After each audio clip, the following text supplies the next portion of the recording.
Reading time भी मैंने बढ़ा लिया, अपने रिसोर्सेज भी मैंने बढ़ा लिए और अपने रिवीजन पे भी मैं फोकस कर रहा हूँ, लेकिन स्टिल मार्क्स बढ़ नहीं रहे हैं। तो क्या मैं ऐसा करूँ जिससे वो 100 वाला बैरियर है वो तोड़ सकूँ। मैंने जब ये एग्जाम क्लियर किया था मैंने भी यही अप्रोच अपनाई थी और मैं बहुत सारे स्टूडेंट्स को यही अप्रोच फॉलो करने के लिए बोलता हूँ। पेपर 1 में अगर आपकी क्लास में 20 लोग हैं तो पेपर 2 लिखने के लिए मुश्किल से 7-8 लोग ही बैठे होंगे। 2 क्वेश्चंस यहाँ गलत हो गए और इसमें से 8 क्वेश्चन किसी कैंडिडेट के गलत हो गए, तो 10 क्वेश्चन गलत कराया वो इजी और मॉडरेट कैटेगरी में।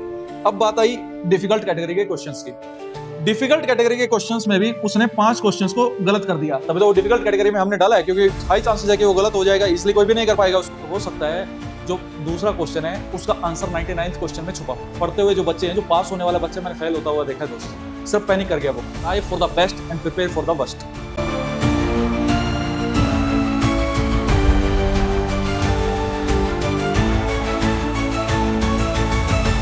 जय Hind everyone, welcome back to AVKS academy. मैं नवीन शोकन एक बार फिर से स्वागत करता हूं एवीकेएस के इस प्लेटफॉर्म पे। आज का जो टॉपिक है वो काफी इंटरेस्टिंग है, आपके एग्जाम को क्लियर करने में आपकी काफी हेल्प करेगा। मैं अक्सर पाता हूं कि काफी सारे स्टूडेंट्स हैं, चाहे वो फ्रेशर है या रिपीटर है, उनको एग्जाम अटेम्प्ट करना नहीं आता। आपने अक्सर देखा होगा कि आपके पीयर ग्रुप में ही, या हो सकता है आप जब भी एग्जाम को देखते हो समटाइम्स पैनिक कर जाते हो, या इस टाइम पे बहुत सारे स्टूडेंट्स के मेरे पास ये डाउट आते हैं, सर मेरे मार्क्स नहीं आ रहे हैं पेपर 1 की टेस्ट सीरीज में, या मेरे मार्क्स आ तो रहे हैं वो 100 के आसपास में आ रहे हैं, तो मेरे मार्क्स बढ़ नहीं रहे हैं। मैं अपनी रीडिंग टाइम भी मैंने बढ़ा लिया, अपने रिसोर्सेज भी मैंने बढ़ा लिए और अपने रिवीजन पे भी मैं फोकस कर रहा हूँ, लेकिन स्टिल मार्क्स बढ़ नहीं रहे हैं। तो क्या मैं ऐसा करूं जिससे वो 100 वाला बैरियर है वो तोड़ सकूं।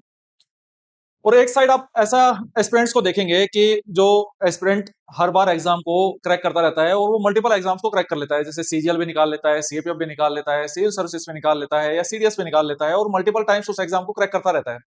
तो ऐसी क्या क्वालिटी उस कैंडिडेट के पास है और जो ऐसी चीज है जो आपके पास नहीं है, तो इस वीडियो की सहायता से उन्हीं चीजों पे फोकस करेंगे। तो ये टोटली मेंटरशिप के रिगार्डिंग ये वीडियो है। आपकी जानकारी के लिए मैं ये भी बता दूं कि ऑलरेडी हम पेपर 1 का एक कंप्लीट रिवीजन कोर्स हमारे यूट्यूब पे ही प्रोवाइड करवा चुके हैं, और इसमें जितने भी आपके सब्जेक्ट्स हैं जो आपके एग्जाम के लिए काफी इंपॉर्टेंट है, चाहे वो इकोनॉमी है, साइंस है, ज्योग्राफी है, पॉलिटी है, हिस्ट्री है, इन सबको हमने डिटेल में कवर करवाया है। 85 आवर्स का टोटल ये कोर्स है, हमारे यूट्यूब पे है, किसी को कोई पैसा नहीं देना है। और उसमें से भी कुछ सब टॉपिक्स जो आपके लिए काफी इंपॉर्टेंट है, जैसे कि स्कीम्स वाला पार्ट है, तो वो भी हमने प्रोवाइड करवा दिया है। आपने नहीं देखी है तो वो देख लीजिएगा। उसमें थोड़ा कुछ स्टूडेंट्स को जूमिंग का इश्यू आ रहा था, तो उसके रिगार्डिंग हमने हमारे टेलीग्राम चैनल पे पीडीएफ भी प्रोवाइड करवा दिए। अब क्या कीजिए कि वो पीडीएफ खोल के रखिए और जब टीचर आपको पढ़ा रहा है तो पीडीएफ में साथ के साथ अंडरलाइन करते रहिएगा। जो ये वैल्यू एडिट मटेरियल है ये आपकी प्रिपरेशन में काफी हेल्पफुल होगा। आप जो 3 अगस्त को आप पाएंगे कि इसमें से डायरेक्ट क्वेश्चंस आपको देखने को मिल रहे हैं, और इवन पेपर 2 में भी आप इस नॉलेज को इंप्लीमेंट कर सकते हैं, जिसके रिगार्डिंग पेपर 2 की भी वीडियो सीरीज हमने हमारे यूट्यूब पे प्रोवाइड करवा दी है, जिसमें हमने sample essays, other other themes को, एसे, आर्गुमेंट, रिपोर्ट राइटिंग, इन सबको कवर किया है। मीनवाइल मैंने उसमें इंटरनेशनल रिलेशंस रिलेटेड, या एक ऐसे के कैसे मल्टीपल डायमेंशंस हो सकते हैं, या कैसे आप पेपर 2 का स्कोर बढ़ा सकते हैं, उसके रिगार्डिंग वीडियो प्रोवाइड करवा दी है। वो भी आपको प्लेलिस्ट में जाके मिल जाएगी। देखिए, ये जो चीजें मैं आपको बोल रहा हूँ, इन सब चीजों का कोई पैसा हमने आपसे डिमांड नहीं किया है, और ये एक स्टूडेंट वेलफेयर के लिए हमने चीजों को स्टार्ट किया था। मीनवाइल इन वीडियोस का रिपल इफेक्ट सोसाइटी पे भी आया। हमने देखा कि बहुत सारे जो अदर प्लेटफॉर्म्स है उन्होंने भी फ्री मटेरियल अब लोगों को प्रोवाइड करवाना स्टार्ट कर दिया है, और मैं इस चीज से बहुत खुश हूँ कि जो हमारा इनिशिएटिव था, जो मेरा अल्टीमेट गोल था कि सीएपीएफ ओरिएंटेड चीजों को लेके सोसाइटी आगे बढ़े, तो कहीं ना कहीं वो अब कारीगर कर रही हैं, वो चीजें वर्कआउट कर रही हैं। अब ये आप पे डिपेंड करेगा कि आप चीजों को कैसे यूटिलाइज कर सकते हो। ये तो होगी कंटेंट की बात, की बहुत सारी चीजें कि कंटेंट लास्ट टाइम पे रिवीजन कैसे करनी है, या अपने नोट्स से आप रिवाइज कर सकते हो, लेकिन वो चीजें ऐसी भी होती हैं जो मेंटरशिप पार्ट में इंक्लूड हैं, और स्टूडेंट्स को पैसा देने के बाद भी वो चीजें नहीं मिलती हैं। तो इन वीडियोस की सहायता से मैं वही आज आज आपको पेपर अटेम्प्ट करना सिखाऊंगा कि पेपर आपको अटेम्प्ट कैसे करना है। मोस्टली स्टूडेंट्स को ये नहीं पता है कि पेपर अटेम्प्ट कैसे करना चाहिए, क्या मल्टीपल राउंड्स होते हैं, मैथ्स वाला पोर्शन मुझे कब अटेम्प्ट करना है। स्टूडेंट्स इस चीज में पैनिक कर जाते हैं कि सर 20 सवाल आए थे, मैथ्स में मुझे 2 मिनट लगती है, 2.5 मिनट लगती है, किसी किसी क्वेश्चन में 3 मिनट लग जाती है, लास्ट में मेरा ओएमआर भरना रह गया। तो क्या सही तरीका है, और पेपर 1 के रिगार्डिंग टाइम मैनेजमेंट भी इस वीडियो में हम डिस्कस करेंगे। तो वीडियो की लेंथ में भी थोड़ी लंबी हो सकती है, लेकिन ये वीडियो जो स्टूडेंट्स कंप्लीट नहीं देख रहा है दोस्त, उसको कम से कम 15 से 20 नंबर का झटका लगने वाला है फाइनल पेपर में, अगर उसको पेपर अटेम्प्ट करना नहीं आता है तो। पेपर अटेम्प्ट करना आता है तो फिर सही है। तो चलिए चीजों को स्टार्ट करते हैं। अब आपने देखा होगा, हम 2 केस स्टडी लेते हैं कि एक 2023 का पेपर है और एक 2024 का पेपर है। 2023 का जो पेपर है वो थोड़ा मॉडरेट लेवल का था और स्टूडेंट्स 2024 के पेपर को डिफिकल्टी लेवल उसका थोड़ा हाई था, उसी के कारण हमको देखने को मिला कि उसकी कट ऑफ पे डायरेक्ट इम्पैक्ट आया। 2023 में कट ऑफ लगभग 117 118 के आसपास रही और जो 2024 में 97 98 के बीच में रही। तो इतना ह्यूज डिफरेंस एक तो वैकेंसी के कारण आया, दूसरा जो एग्जाम का लेवल था उसके कारण आया। अब हमको जो लेके चलना चाहिए वो अलग अलग सिचुएशंस के अकॉर्डिंग खुद को तैयार करके पहले स्ट्रेटजी लेके चलनी चाहिए। इसमें मैं आपको ये बताऊंगा कि अगर किसी कैंडिडेट ने 2024 में 120 130 स्कोर किया है तो वो भी उसका भी रैंक आ गया है। आप मार्कशीट अभी यूपीएससी की वेबसाइट पे अवेलेबल है, आप कंबाइंड मार्क्स देख लेना किसी भी कैंडिडेट के। उसने अगर पेपर 1 पेपर 2 में ठीक ठाक नंबर स्कोर कर लिया है, जिसमें पेपर 1 में उसका स्कोर 120 के आसपास बन रहा है, ऐसा भी नहीं है कि 100 बन रहा है, 100 वाला काफी कम हो गया, लेकिन 120 के आसपास कट ऑफ से मतलब 20 नंबर ऊपर है, 20-25 नंबर ऊपर है, तो वो थोड़ा सा सेफ साइड चला जा रहा है, कैंडिडेट वो रैंक लेके आ जा रहा है। शर्त ये है कि उसका पेपर 2 और इंटरव्यू वाला पार्ट ठीक जाना चाहिए। इस वीडियो में मैं पेपर 1 की बात करूंगा क्योंकि मोस्टली स्टूडेंट्स यहां स्टक हो रहे हैं कि उनका पेपर 2 चेक ही नहीं हो रहा है। वो प्रैक्टिस करते रहो, कितना करते रहोगे, जब पेपर 2 चेक ही नहीं होगा क्योंकि पेपर 1 की कट ऑफ पार नहीं होगी, तो आधी प्रिपरेशन तो वहीं पे फेल कर गई दोस्त। तो पहला गोल तो यही है कि कट ऑफ पार करनी है और कट ऑफ से लगभग 15-20 नंबर तो आगे लेके चलना है मुझे, ताकि मैं कंबाइंड कट ऑफ भी पार कर सकूं अगर पेपर 2 ज्यादा अच्छा नहीं जाता है। एक बात मैं आपको ये भी बता दूं कि पेपर 2 आपका पेपर 1 पे डिपेंड करेगा। अगर आपका पेपर 1 अच्छा गया है तो आप पूरी एनर्जी लगा देंगे, जी जान लगा देंगे कि पेपर 2 आपका अच्छा जाए। लेकिन आपका पेपर 1 ही आपके अकॉर्डिंग नहीं गया है तो पेपर 2 आधे लोग तो छोड़ जाएंगे। आप अपनी अटेंडेंस देख लेना, you will get the idea कि उस दिन क्या रहने वाला है। पेपर 1 में अगर आपकी क्लास में 20 लोग हैं तो पेपर 2 लिखने के लिए मुश्किल से 7-8 लोग ही बैठे होंगे और उसमें से पास होने वाला 1 या 2 होगा। तो ये क्यों हो रहा है, इन्हीं वीडियो में ये सब बात करेंगे। इतना लंबा इंट्रोडक्शन मैंने क्यों दिया है, क्योंकि ये जानकारी आपको ये बताएगी कि ये वीडियो कितना इंपॉर्टेंट है और आपको ये यूटिलाइज करना है। मैं जो बोलने जा रहा हूं, अगर आपने यूटिलाइज नहीं किया तो फिर उसका रिपरकशन आ सकता है। अब इसमें केस स्टडी में ये मानता हूं मैं कि 2024 वाले पेपर में कोई स्टूडेंट कैसे 120 प्लस 130 इतना स्कोर कर सकता था। जनरली हम देखते हैं कि स्टूडेंट का टारगेट रहता है कि सर मुझे 150 150 नंबर लेके आने हैं। पहली बात तो आपका टारगेट फेज मैनर में सेट होगा। आपके अगर टेस्ट में ही 50-60 नंबर आ रहे हैं तो फिर आप कैसे 150 का टारगेट वहां पे रख सकते हो। कुछ ना कुछ तो लॉजिक होगा ना, कि क्या लॉजिक के बेस पे आप 150 रख रहे हो उधर, कि आपने तैयारी किस हिसाब से की है। तो your target should be rational. और वो रैशनलिटी इससे में बिलीव करती है कि जो आपकी कट ऑफ है उससे आपको 20 नंबर आगे जाना है। वो कैसे जाना है, उसके लिए आपको लगभग 125 के आसपास मतलब 50% से ऊपर स्कोर करना पड़ेगा अगर नंबर ऑफ वैकेंसी 350 के आसपास है तो। क्योंकि कट ऑफ क्या रहने वाली है उसका आइडिया हमको 3 तारीख के आसपास आ जाएगा। मेन वाइल मैं आपको ये बता दूं कि हर एक पेपर में कुछ इजी क्वेश्चंस होते हैं, कुछ मॉडरेट क्वेश्चंस होते हैं और कुछ डिफिकल्ट क्वेश्चन होते हैं। जैसे एग्जांपल की सहायता से अगर एक एग्जांपल लेके चलते हैं, 2024 का जो पेपर है उसमें सारे स्टूडेंट्स ने गलती की है। अगर आप अपनी मार्कशीट को सही से एनालाइज करेंगे तो you will get the idea कि स्टूडेंट्स ने अटेम्प्ट किए दबा के, किसी ने 90, किसी ने 100, किसी ने 105, और वो पैनिक के कारण अटेम्प्ट कर दिए हैं। किसी ने बहुत कम अटेम्प्ट किए हैं और किसी ने जरूरत से ज्यादा अटेम्प्ट किए हैं, और मोस्टली स्टूडेंट ने जरूरत से ज्यादा अटेम्प्ट किए हैं और उसमें इनएक्यूरेसी उसकी हाई रही है। तो जितने उसके ठीक थे उससे ज्यादा उसके गलत थे, उसके कारण जो उसका स्कोर है वो 70-80 पे अटक गया। वो 98 के आसपास भी नहीं पहुंच पाया या 90 के आसपास अटक गया उसका। तो अब मैं पेपर को अटेम्प्ट करने की आपको अप्रोच ये बता रहा हूँ कि हर एक पेपर में कुछ इजी क्वेश्चंस होंगे, कुछ मॉडरेट होंगे और कुछ डिफिकल्ट होंगे। ये एक अजम्पशन हमने ले ली है कि सपोज कि 2025 में एक ऐसा पेपर आता है जिसमें 35 क्वेश्चंस को आप इजी कैटेगरी में डाल सकते हो, लगभग 60 क्वेश्चंस को आप मॉडरेट कैटेगरी में डाल सकते हो, और डिफिकल्ट क्वेश्चंस का नंबर आप 30 क्वेश्चंस के आसपास डाल सकते हो। डिफिकल्ट क्वेश्चन का मतलब ये क्वेश्चन है जिसको इजिली कोई भी नहीं कर पाएगा, जिसने बहुत कुछ पढ़ाई कर रखी होगी वो तभी उस क्वेश्चन को कर पाएगा, अदरवाइज नहीं।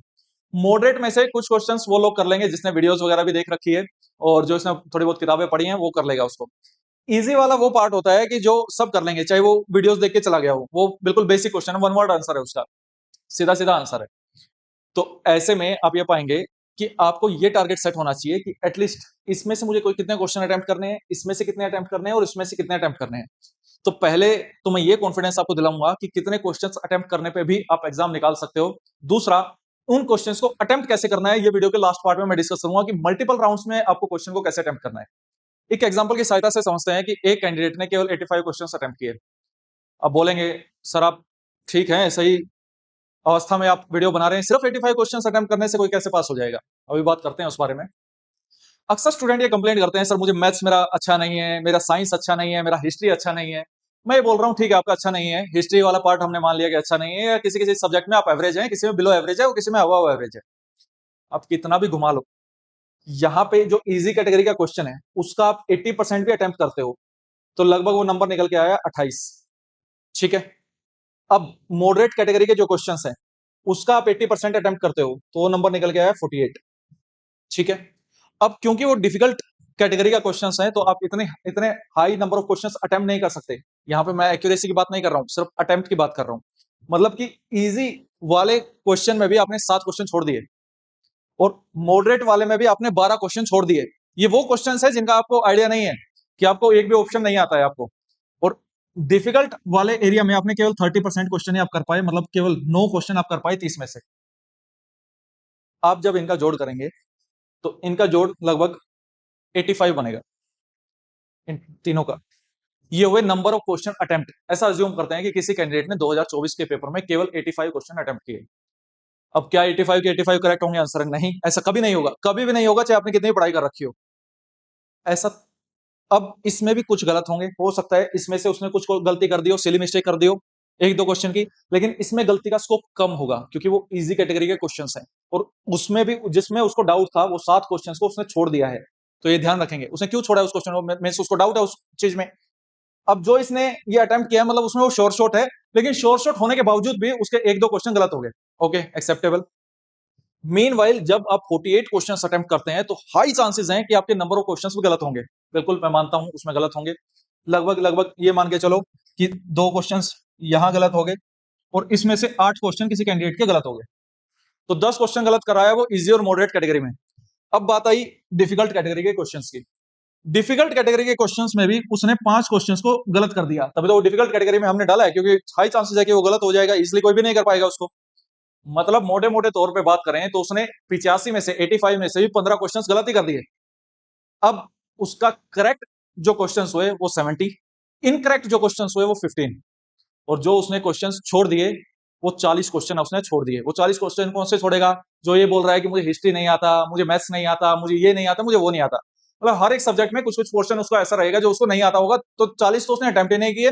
उसने 85 अटेम्प्ट किए, उसमें से 70 करेक्ट किए और 15 इनकरेक्ट किए। तो मतलब नेट करेक्ट कितने हुए उसके? नेट करेक्ट हुए उसके 65। और 65 इंटू 2 आप जब करेंगे तो 130 बनता है। 2024 की मार्कशीट उठा के देख लो दोस्त कि 130 नंबर वाला कहां पे स्टैंड कर रहा है। आराम से उसका अच्छा रैंक आया होगा, ठीक ठाक रैंक आया होगा। बस शर्त यह भी है कि पेपर 2 और इंटरव्यू में भी उसने ठीक किया हो। यहाँ पे हम इस वीडियो में हम सिर्फ पेपर 1 की बात कर रहे हैं। तो अब सर मुझे तो 150 लेके आना है, तो ठीक है दोस्त आप लेके आओ 150। इसको इस नंबर को बढ़ाओ, आप ऑटोमेटिकली 150 आ जाएगा। ये बढ़ाओ, यहाँ पे ये 7 नंबर है, इसको क्यों छोड़ रहे हो? इसको ये जो 12 क्वेश्चन छोड़े हैं इसको क्यों छोड़ रहे हो? आप इस पे करो काम। ये जो डिफिकल्ट वाला पार्ट है वो तो बाद में देखेंगे। और मीनवाइल जो आपने ये इजी और मॉडरेट कैटेगरी में 10 क्वेश्चन को गलत कर दिया है, आप क्यों गलत कर रहे हो? मत करो इसको गलत, तो आपका स्कोर ऑटोमेटिकली बढ़ जाएगा। तो यहाँ पे कुछ जो कैंडिडेट्स ने गैस वर्क के साथ काम किया है तभी तो गलती का स्कोप आया है। अगर गैस वर्क उसने लिया ही नहीं है तो गलती का स्कोप कहां आएगा? गैस वर्क लिया है उसने, तो गैस वर्क के साथ उसने काम किया है। तो 85 क्वेश्चन अटेम्प्ट करने के बावजूद भी उसके 130 नंबर आ गए, जिसमें से 15 क्वेश्चन उसने गलत कर दिए थे। गलती हमेशा रहेगी, मतलब 60 क्वेश्चन आप अटेम्प्ट कर रहे हो तो 10 क्वेश्चन गलती के चांसेस हमेशा रहेंगे। अब बहुत लोग दूसरों की बातों में आके कोई बोलेगा मैं तो सारे अटेम्प्ट करके आऊंगा। कराना आप सारे अटेम्प्ट, 3 अगस्त को उस बारे में बात करेंगे। जब सारे अटेम्प्ट, जब आप दूसरे स्टूडेंट को देख के चलोगे ना वो क्या कर रहा है वो क्या कर रहा है, आपका फेल होना निश्चित है। क्यों? क्योंकि आपका बैकग्राउंड वैसा नहीं है दोस्त। आपने वो एफर्ट वो नहीं डाले होंगे जो उसने डाले हैं। आपकी सिचुएशन वैसे नहीं है। उसका स्ट्रेंथ एरिया कुछ और है, आपका स्ट्रेंथ एरिया कुछ और है। उसका वीक एरिया कुछ और है, आपका वीक एरिया कुछ और है। तो अपने अकॉर्डिंग आपको डिसाइड करना होगा। ये 2024 के पेपर का एग्जांपल लिया है मैंने। अगर 2023 के एग्जांपल लेंगे तो फिर आपको 85 नहीं, आपको 95 तक अटेम्प्ट करने पड़ेंगे। क्यों अटेम्प्ट करने पड़ेंगे? क्योंकि फिर ये नंबर घट जाएगा और ये नंबर बढ़ जाएगा, और हो सकता है इसमें से भी कुछ नंबर बढ़ जाए क्वेश्चन के लेवल। तभी तो हम ये कैटेगरी डिसाइड की, ये मॉडरेट पेपर है, ये डिफिकल्ट पेपर है। डिफिकल्ट पेपर मतलब क्या? उसमें नंबर ऑफ क्वेश्चंस वो ज्यादा थे जो डिफिकल्ट पार्ट पे थे, मतलब जो स्टूडेंट ज्यादा नहीं कर पा रहे थे। तब हम उस हिसाब से अप्रोच करेंगे और स्टूडेंट्स 140 145 आराम से टच कर पाएंगे। अब ये तो बात हुई कॉन्फिडेंस की कि क्या अगर मैं एक लिमिटेड पोर्शन अटेम्प्ट करता हूं विद दिस एक्यूरेसी तो मैं कितना स्कोर कर सकता हूं। अगर फिर भी डाउट आता है तो मैं इसके रिगार्डिंग एक और वीडियो लेके आऊंगा जिसमें नंबर ऑफ क्वेश्चन अटेम्प्ट करने में बात करेंगे कि 2025 में कैसे करने चाहिए और किस सिचुएशन में कैसे करना चाहिए। इस वीडियो का मेन मुद्दा है पेपर कैसे अटेम्प्ट करना चाहिए, कि इन क्वेश्चंस को अटेम्प्ट कैसे करना है। सबसे बड़ा खेल तो वही है कि अटेम्प्ट कैसे करना है, अटेम्प्ट करना नहीं आता है तो उस बारे में बात करते हैं। सबसे पहले ये 5 गोल्डन रूल्स मैं आपको दे रहा हूं। पहला, आपको पैनिक नहीं करना है चाहे कितना भी डिफिकल्ट पेपर आ जाए। कितना भी out of the blue paper आ जाए, आपको ऐसा दिखेगा कि आप नहीं कर पा रहे हैं उस चीज से, ये तो कुछ भी किताब से आया नहीं है, पॉलिटी के 4 ही क्वेश्चन आए, 5 क्वेश्चन आए, कुछ भी XYZ सिचुएशन हो, डोंट पैनिक। जहां आपने पैनिक किया, पैनिक करने की वजह से पढ़ते हुए जो बच्चे हैं, जो पास होने वाला बच्चा मैंने फेल होता हुआ देखा है दोस्त, सब पैनिक कर गया वो। और इसीलिए हमने जो टेस्ट सीरीज जिस हिसाब से डिजाइन की है, जो हमारे 10 टेस्ट हैं, वो सिर्फ 10 टेस्ट नहीं है, फुल एंड टेस्ट, वो 10 सिचुएशंस हैं। मोस्टली जो प्लेटफॉर्म्स करते हैं, या इवन सेल्स रिसर्च में मैं देखता हूं कि एक उनका FLT 1 उठा लो और FLT 2, 3, 4, 5, 6, 7, 8, 9, 10, या जो भी जितने भी FLTs वो प्रोवाइड करवाते हैं, सारे एक जैसे। अब वो फाइनल में उसका तुक्का लग गया, सेम सिचुएशन में वो चीज आ गई, तो ठीक है, उससे हट के पेपर आ गया तो स्टूडेंट विल पैनिक, क्योंकि उसने वो सिचुएशन पहले कभी फील नहीं की। इसमें मेरा ये मानना है कि उसको 10 टेस्ट में दे रहा हूं, तो 10 के 10 टेस्ट अलग अलग पैटर्न पे होने चाहिए।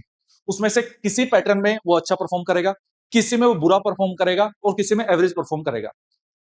अब जिसमें वो एवरेज और बुरा परफॉर्म कर रहा है, तो उस स्टूडेंट को उस सिचुएशन के लिए खुद को तैयार करना चाहिए, और उसमें हमारी जो हेल्प की नीड होगी हम वो करेंगे। क्योंकि फाइनल में जब आप 10 सिचुएशंस में से पास होकर निकलोगे, तो उन्हीं में से कोई एक सिचुएशन आपको मिलेगी, और वो सिचुएशन जब आप पहले फेस कर चुके होगे, तो यू विल नॉट पैनिक। तो हमारे जो एफएलटीज है, वो इस तरीके से काम करती है। ये मैंने तरीका बताया, इसका ये पर्पज नहीं है कि एफएलटी जाके खरीद लो, वो आपकी कॉल है, वो छोड़ दो 1 मिनट के लिए उस पार्ट को। सबसे पहली कॉल ये है कि आप जो जहां भी टेस्ट सीरीज लगा रहे हो, आपका जो भी स्कोर आ रहा है, सिर्फ उसी पे डिपेंडेंट मत रहना। फाइनल एग्जाम अगर उससे हट के आता है, तो डोंट पैनिक। विश्वास रखना, चीजें कितना भी मुश्किल पेपर हो, चीजें बेहतर हो सकती हैं। और इसलिए मेरा डे 1 से, मैं जब से इस प्लेटफॉर्म पे आया हूं, डे 1 से मैंने बोला है, try for the best and prepare for the worst. Mean while, panic नहीं करना है तो क्या करना है, तो पेपर को कैसे अटेम्प्ट करना है, उस सब्जेक्ट से स्टार्ट करो जो आपका फेवरेट सब्जेक्ट है। सपोज कोई कैंडिडेट कंफर्टेबल है ज्योग्राफी में, मोस्टली स्टूडेंट्स रहते हैं, तो मैं आपको बता दे रहा हूं ज्योग्राफी। अब कौन बोल रहा है आपको कि पहला क्वेश्चन नंबर 1 है उसी से स्टार्ट करो। आप सीधा पेज पलटना स्टार्ट करो, और जहां आपको ज्योग्राफी मिल जा रहा है, आपका इजी एरिया मिल जा रहा है, वहां से आप चीजें स्टार्ट करो। तो अपने फेवरेट सब्जेक्ट से आपको हमेशा पेपर स्टार्ट करना चाहिए, ना कि क्वेश्चन नंबर 1, 2, 3 या पहले पेज से। अब वो फेवरेट सब्जेक्ट पहले पेज पे भी हो सकता है, वो आखिरी पे भी हो सकता है। और हमेशा ये ध्यान रखेंगे कि स्टार्टिंग कभी भी मैथ्स वाले पार्ट से नहीं करेंगे, क्योंकि दिमाग को चलने में समय लगता है। मीनवाइल उसके बारे में बात करेंगे। इनिशियली जो स्टार्टिंग की 50 मिनट है, उसमें मैथ्स को टच नहीं करेंगे। उसका रीजन ये है कि बहुत सारे स्टूडेंट्स एक सिचुएशन फेस करते हैं, मैथ स्टार्ट कर देते हैं, और जब क्वेश्चन नहीं निकलता है, तो फ्रस्ट्रेट होना स्टार्ट हो जाते हैं, जिसके कारण उनका जो जीएस का पार्ट है वो भी वीक पड़ना स्टार्ट हो जाता है, या तो पेपर कंप्लीट नहीं होता है, या फिर वो जीएस जो उसको आता है वो कहीं ना कहीं माइंड पजल होना स्टार्ट हो जाता है। फ्रस्ट्रेशन में कभी पेपर नहीं होगा। आप अक्सर देखेंगे रैंकर्स जब आप मिलेंगे, वो बोलेगा कि मैं तो कैजुअल एटीट्यूड से गया था और एग्जाम हो गया। ये सीएससी वाले कैंडिडेट्स एग्जाम कैसे निकाल लेते हैं, क्योंकि उनके माइंड पे वो बर्डन नहीं रहता, उनकी प्राइमरी टास्क नहीं है उस एग्जाम को क्लियर करना। उनके लिए वो बस एक टास्क था, चलो आज पेपर दे आते हैं। तो हालांकि उसने मेहनत बहुत की होती है, ऐसा नहीं कि मेहनत नहीं की है, बस तुक्के से निकल गया। मेहनत उसने की हुई है, उसका माइंड शांत है, इस वजह से उसका एग्जाम निकल जा रहा है, क्योंकि वो शांत माइंड से उस एग्जाम को कर ले रहा है। बोलना मेरे लिए बहुत आसान है, लेकिन मैं इस बात को भी समझता हूं कि ये कितना कठिन है कि अपने माइंड को शांत रखना। लेकिन जब मैं आपको बोल रहा हूं, तो यू कैन डू दिस, क्योंकि मोस्टली स्टूडेंट्स करते हैं और वो एग्जाम भी क्रैक करते हैं। लगभग 2,500 के आसपास कैंडिडेट्स एग्जाम क्लियर करेंगे, ठीक है। और मतलब वैकेंसी के लगभग लगभग 6.3 गुना के आसपास रहता है, 6.2 गुना के आसपास रहता है, ठीक है। अब यू हैव आइडिया कि 2,000 प्लस कैंडिडेट्स कौन है वो, तो वो इन चीजों को फॉलो करते हैं। मेन वाइल ओएमआर को कभी भी लास्ट में नहीं भरना चाहिए। लास्ट टाइम एक कैंडिडेट था, उसका रैंक मुझे ध्यान नहीं आ रहा, लास्ट में कहीं रैंक था, अभी आईटीबीपी में है, और हमसे जुड़ा हुआ था, हमारे इंटरव्यू गाइडेंस प्रोग्राम का स्टूडेंट था, ठीक है। उसके इंटरव्यू में 120 नंबर आए। अगर इंटरव्यू में उसके 120 नंबर नहीं आते, वो बाहर हो जाता दोस्त। और वो कैंडिडेट का मेरे पास कॉल आया, बोला सर, मेरा अगर लास्ट में 15 क्वेश्चंस भरने रह गए, अगर मैं उनको ओएमआर को भर देता, तो मेरा टॉप 50 में नाम आता। आई सेड कि चलो ठीक है, ये गलती मतलब आपको नहीं करनी चाहिए थी, आपने शायद पेपर अटेम्प्ट नहीं किया, लेकिन ITP is also very good force. बोला नहीं सर, फोर्स बहुत अच्छी है, लेकिन बस एक काइंड ऑफ माइंड में ये थॉट आया कि आप जरूर कन्वे कीजिएगा इस मैसेज को कि इन फ्यूचर ये कैंडिडेट ये गलती ना करें। हम टाइम टू टाइम वो जो मैसेज है आपको डिलीवर करने की कोशिश करते हैं, और ये मैं डे 1 से भी कहता आ रहा हूँ कि ओएमआर कभी भी लास्ट 5 मिनट्स में नहीं बनने चाहिए, क्योंकि आप पैनिक करोगे। जैसे ही आप पैनिक करोगे, मान लो पेपर रह रहा है, या तो पेपर छूटेगा, या फिर बी की जगह सी भर दिया, फिर क्या मतलब रह गया उसका, 2 क्वेश्चन गलत कर दिए। मान लो जिसका बी भरना है उसका सी भर दिया, तो वो क्वेश्चन गलत हो गया, जिसका गलत भरा, और वो जो आता था वो भी गलत भर दिया, अभी पैनिक में। एक दो स्टूडेंट्स ने तो ऐसे भी मिस्टेक की है, पूरी लाइन गलत भर दी क्योंकि बीच में एक गलत भर दिया, उसमें मार्क कर रखा था। तो इस तरीके की गलती बिल्कुल अवॉइड करेंगे। फिर भी ओएमआर कैसे फिल करने हैं? अच्छा, कई लोग क्या करते हैं, बस ओएमआर को ऐसा भर देते हैं, इस तरीके का भरते हैं। दोस्त, पेपर वन मशीन से चेक होगा, इंसान चेक नहीं कर रहा है, और मशीन को आपसे किसी तरीके के कोई इमोशंस नहीं है। तो सीधी बात है, जो उसने बोला है उस इंस्ट्रक्शंस के अकॉर्डिंग आपको उसको भरना है। कोई ब्लू पेन से भराएगा तो उसके लिए क्लियर इंस्ट्रक्शंस है कि ब्लैक बॉल पेन होना चाहिए। मीनवाइल मैं इसमें वीडियो बनाऊंगा कि स्टार्टिंग में कैसे आपको कब ओएमआर भरना स्टार्ट करना चाहिए, क्योंकि अगर सारी बातें इसी में करेंगे तो बहुत लंबी वीडियो हो जाएगी। ओएमआर को लास्ट 5 मिनट्स में नहीं भरना है, तो कब भरना है? या तो साथ के साथ भर सकते हैं, या जैसे ये 50 मिनट कंप्लीट हो उसके बाद भर सकते हैं। मीनवाइल एग्जाम को आपको मल्टीपल राउंड्स में करना है। मल्टीपल राउंड का क्या मतलब है? मल्टीपल राउंड का मतलब यह है कि सबसे पहले एक फर्स्ट रीडिंग निकालनी है पूरे पेपर की, उसमें मैथ्स वाले पोर्शन की हम रीडिंग नहीं निकालेंगे। और फर्स्ट रीडिंग में पहले क्वेश्चन पेपर में मैंने जब ये एग्जाम क्लियर किया था, मैंने भी यही अप्रोच अपनाई थी, और मैं बहुत सारे स्टूडेंट्स को यही अप्रोच फॉलो करने के लिए बोलता हूँ, और वो उनकी मर्जी, वो फॉलो करते हैं नहीं करते हैं। मैंने जितने भी एग्जाम निकाले हैं सब में ये कॉमन अप्रोच रही है, और इसने मुझे बहुत हेल्प किया है। अब आपकी मर्जी, आपको जो सही लगे। कि आप फर्स्ट रीडिंग निकालिए, फर्स्ट रीडिंग में पहले ओएमआर पे मत भरिएगा। कई लोग क्या करते हैं, एक क्वेश्चन किया ओएमआर भर दिया। ये मैं क्यों मना कर रहा हूं, मेरी जो रीजनिंग है इसके पीछे ये है, तो हो सकता है जो दूसरा क्वेश्चन है उसका आंसर 99th क्वेश्चन में छुपा हो। ऐसा बहुत बार तुक्का लग जाता है, यूपीएससी के पेपर में भी ऐसा तुक्का लग जाता है। तो जब तक पूरा पेपर नजरों से निकल ना जाए ओएमआर भरना स्टार्ट नहीं करना है। मीनवाइल फर्स्ट राउंड में मैथ्स को बिल्कुल अवॉइड कर देना है, चाहे कितना भी आता हो। मैथ्स अगर आपका बिल्कुल एक्स्ट्रा ऑर्डिनरी है तो अलग बात है, मैं उन स्टूडेंट्स की बात ही नहीं कर रहा हूँ, क्योंकि वो स्टूडेंट भी एक्स्ट्रा ऑर्डिनरी है। जो मास स्टूडेंट्स है, मतलब एवरेज स्टूडेंट्स है, मैं उनकी बात कर रहा हूँ। मीनवाइल पहले रीडिंग निकालो और क्वेश्चन पेपर पे टिक मारते चलो, और फर्स्ट रीडिंग में केवल उसी क्वेश्चन को करो जिसमें आप 101% श्योर हो कि इसका ये आंसर है। और आप पाएंगे कि फर्स्ट रीडिंग में केवल आप 35 40 इतने क्वेश्चन से कर पाए हो, क्योंकि आपने उसी को मार्क किया है जिसमें आप 100% श्योर हो। जिसमें आपको 1% भी डाउट है, मतलब जिसमें दो ऑप्शन में डाउट आ गया, वो फर्स्ट राउंड का क्वेश्चन नहीं है, तो आपने छोड़ दिया वो क्वेश्चन को, मैथ्स को छोड़ दिया है, उस क्वेश्चन को छोड़ दिया। अब ये फर्स्ट राउंड कंप्लीट होने के बाद अब फिर इसको अपने पूरे पेपर को नजरों से निकाल लिया है कि कौन सा क्वेश्चन है कौन सा क्वेश्चन नहीं है, तो कहीं पहले क्वेश्चन का आंसर लास्ट में तो नहीं छुपा हुआ है। इस तरीके से अब पूरा निकाल चुके हो और फिर ओएमआर भरना स्टार्ट कर सकते हो। दूसरा, इसमें सबसे बड़ा, सेकंड रीडिंग में आप जैसे 50 मिनट के आसपास होती हैं, अब मैथ्स वाला पोर्शन स्टार्ट कर सकते हो, रीजनिंग वाला पोर्शन स्टार्ट कर सकते हो, और अपनी कैपेबिलिटी के अकॉर्डिंग आप अपना टाइम अलॉट कर सकते हो कि मैं मैथ्स को 30 मिनट देने वाला हूं या मैं 40 मिनट देने वाला हूं, और एक क्वेश्चन को 2 ट्राई दूंगा मैं मैक्सिमम। अब उस 2 ट्राई या 3 ट्राई हद मार के, अगर उसमें क्वेश्चन निकल गया तो निकल गया, नहीं तो उस क्वेश्चन को ड्रॉप करके अगले क्वेश्चन में मैं शिफ्ट हो जाऊंगा। ये मेंटली बहुत स्ट्रॉन्ग होना पड़ेगा आपको। ईगो नहीं ले लेना है कि निकल कैसे नहीं रहा है, निकाल के जाऊंगा आज इस क्वेश्चन को, इससे कुछ नहीं होने वाला, क्योंकि हर एक क्वेश्चन 2 नंबर का ही हमेशा ध्यान रखेंगे। मीनवाइल सेकंड रीडिंग में आपने ये किया, थर्ड रीडिंग में हम उनको करेंगे जो हम जिसमें हम डाउट में आ रहे थे, 50-50% पे थे। अब ऐसे में आपका इनिशियली 40 क्वेश्चन मान लो किए आपने फर्स्ट रीडिंग में, हाई चांसेस हैं कि आपके 37 या 38 क्वेश्चंस करेक्ट होंगे और 2-3 क्वेश्चन गलत होंगे। क्यों मैंने इतना हाई एक्यूरेसी में बोला?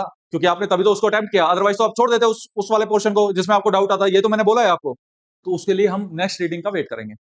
मैथ्स वाला पार्ट हो गया, वापस से मैथ्स वाले पार्ट को टाइम अलॉट करके अब नेक्स्ट की 40 मिनट्स में हम क्वेश्चंस पे फाइनल कॉल लेते चलेंगे, जिसमें हमें 50% डाउट है हम उसको अटेम्प्ट करते चलेंगे, और जिसपे 33% डाउट है उसको छोड़ते चलेंगे। मान लो एक ऑप्शन तो एलिमिनेट कर लिया, लेकिन अब तीन में से कोई एक है तो उसको सबसे लास्ट में देखेंगे नीड पड़े पे। तो बीच में हम ये आइडिया जरूर रखेंगे कि अब मेरे क्वेश्चन कितने हुए हैं, और अगर आपको ये विश्वास आ जा रहा है कि अब मैं इससे आगे बढ़ूंगा, मेरे 85 अटेम्प्ट हो गए हैं, मेरे 90 अटेम्प्ट हो गए हैं, इससे आगे बढ़ूंगा और मैं ब्लाइंड गैस लेने जाऊंगा तो मेरे को कहीं बैकफायर करेगा, तो आपको रुक जाना है दोस्त, वो 85-90 की कैटेगरी में।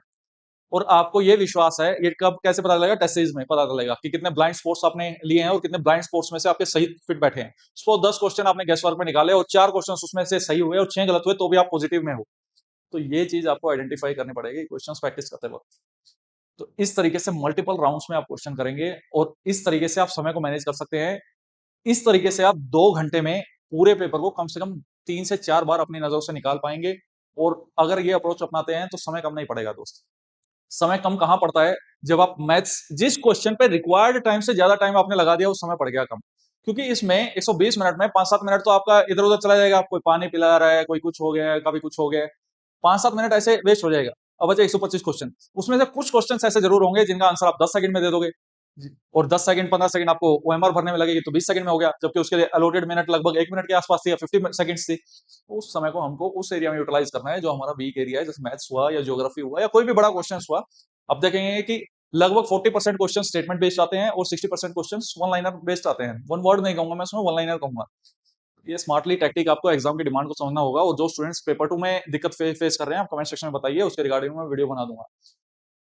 इसके अलावा भी आपके कोई मेजर डाउट्स हैं आप कमेंट सेक्शन में बताइए, उसके रिगार्डिंग वीडियो बना दूंगा। ये वीडियो कैसे लगी ये जरूर बताना दोस्त मुझे। मिलते हैं नेक्स्ट वीडियो में। जय हिंद।